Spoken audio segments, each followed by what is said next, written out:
Laga po ni Sir. Si Ben. Bearded Dragon. Bearded Dragon. Sheesh!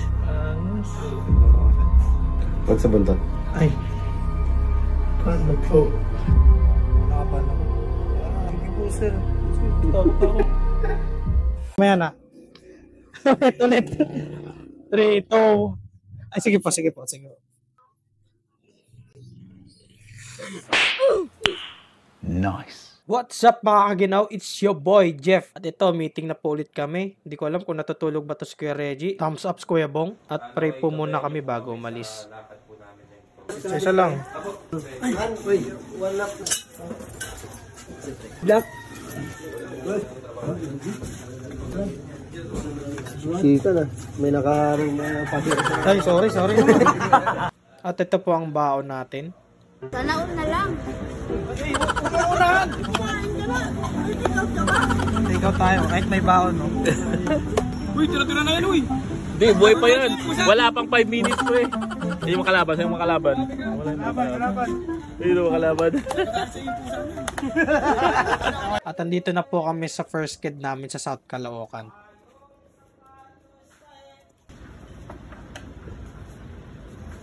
Isaw Barbecue. So what's up mga kaginaw? Kasama ko po ngayon ang Team Reggie and Isaac. Dito po kami ngayon sa South Caloocan, malapit sa Philippine Cultural College. Bubulol tuloy ako. Isaac, niya dito. Sir Isaac, ano pong masabi nyo ngayon? Ngayong araw, nahirapan ako magpaliwanag. Ito na lang, ano bang gagawin? Ayun, maglilinis kami ng window type tsaka split type. Ano, shoutout ka muna dun. Shout out ako sa mga kasamahan ko. Pwede bang kumanta? Oh, kanta ka na. Sige na, kanta na. Ano Sari-saring problema. Yun! Umawa ka. Yun! Bakit hindi? Yeah! Tawanan mo ang iyong problema. Okay na. Ano bang masabi mo ngayong araw? Ngayong araw is kuan, parang masaya ako ngayon eh. Bakit? Bakit masaya? Kumanta si Kuya Sak eh. Gusto mo dagdagan ko pa? Okay, di na.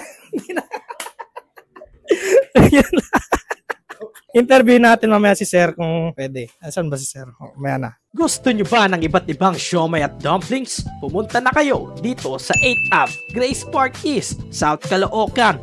Malapit po ito sa Philippine Cultural College. May pork siomai, Japanese siomai, century egg siomai, salted egg siomai, pork shrimp siomai, wonton dumpling, gyoza dumpling, shark fin, putchay. At di lang yan, meron ding chicken feet na timplado na, xiaolong bao, spare ribs tausi, bean curd roll, shrimp hakaw at dim sum platter. Ano pa inaantay nyo? Order na! Ito po ang kanilang nilinisan na window type.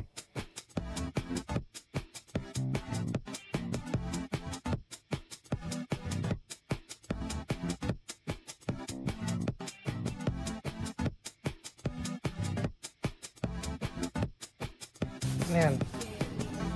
Sasahim.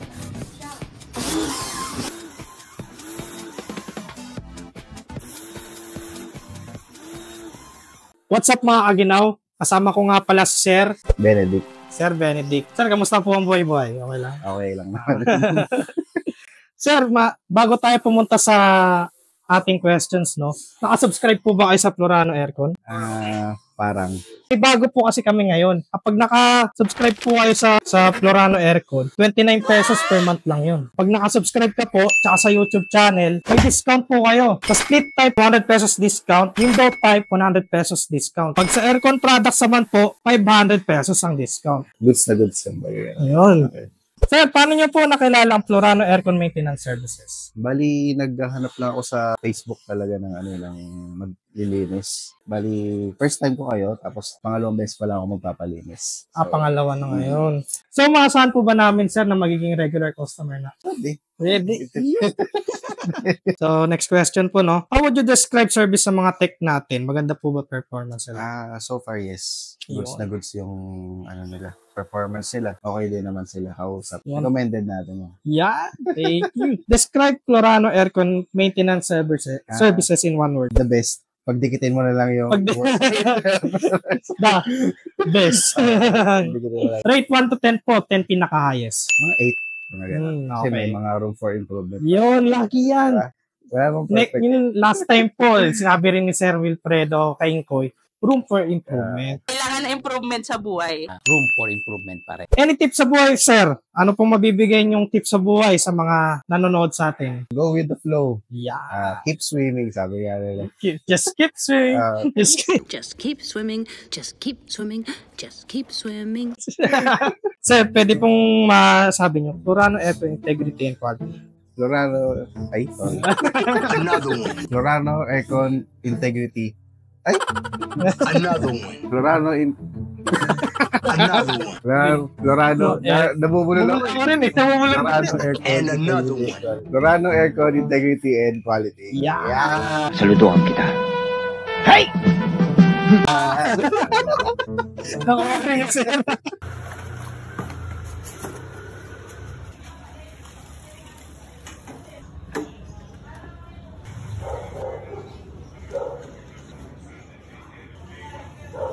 Ay. Ang dami pa pala niyan.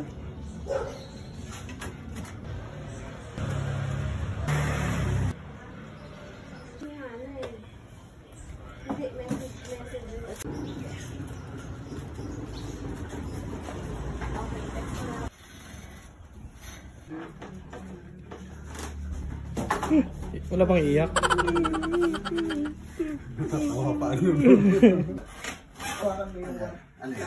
Sige.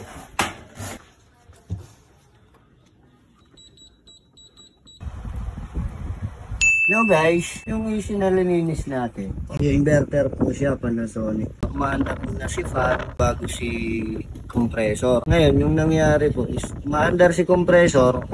Pag andar ni compressor, si fan po namamatay. Kaya yung ginawa po natin, pinindot muna natin si easy reset. Tapos ginisting natin yung unit. Ganun pa rin. Ginawa natin, in-off natin si unit. Tapos in-start natin ulit. Ngayon paka-start, check natin siya.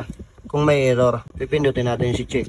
Wala naman naglabas na error. Ibig sabihin, yung gagawin lang natin. Kasi na-reset na natin siya. Antayin natin siya. Kung gagana na si fan motor, na nag-start si compressor. So, nangyari po, umandar si fan, pag-open natin, tapos sinantay natin umandar si compressor, magandar ng compressor, namatay ulit si fan, pero after 3 seconds, 5 seconds, umandar na po siya. Hindi na po talaga, hindi maandar. Tips by Master Reggie 101. Mali pala, tips 101 pala yun.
Anong ano to, sir? Sugar glider.